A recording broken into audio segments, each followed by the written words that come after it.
Hey, Travis here at Books, Builds, and More, and today I want to review the Lego set, Ship in a Bottle.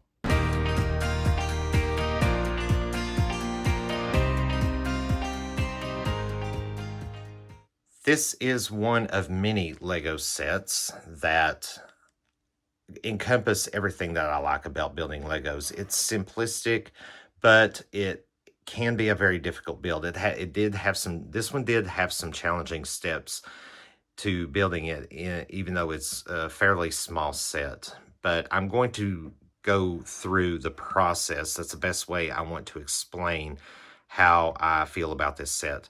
The very first thing you build in this set is the ship inside it.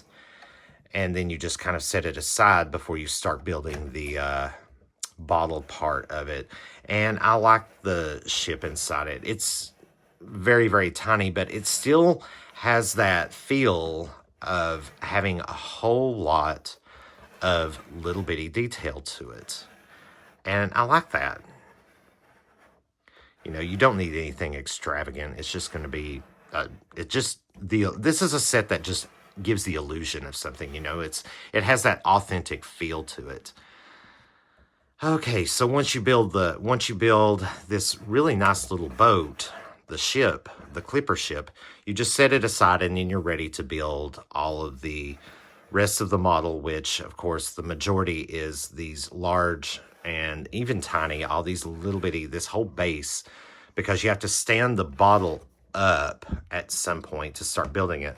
So this base is made up of tiny little stud pieces of translucence, and you form the base and then you stand it up and you start to build these larger clear translucent pieces all around it, and then you kind of start connecting these sections, and then about right here is when you have to place the ship inside the bottle, which was extremely tricky.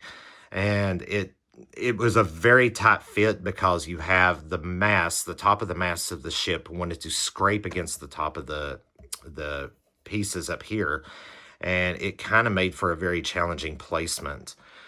But I got it in there, and everything's all good in the hood, I guess.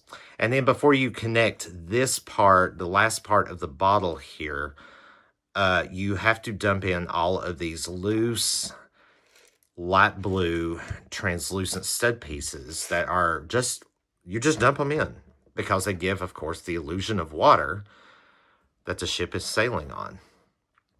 Easiest step ever in a Lego set that I've ever built is just dump a bunch of blue studded pieces into a makeshift bottle.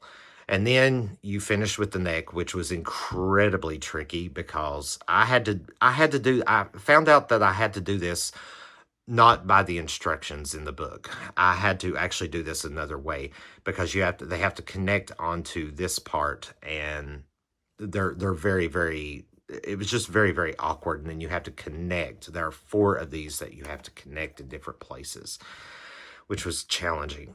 And this cork was pretty fun to put together. And this little loose piece right here, there are initials on here that there's a history with those initials because those same initials are on a piece in my large haunted house section, that really huge model that I showed in my very first Lego video. The cork was looks pretty authentic too for a Lego set. Pretty challenging, pretty fun to put together. This whole set was actually pretty cool to put together, honestly.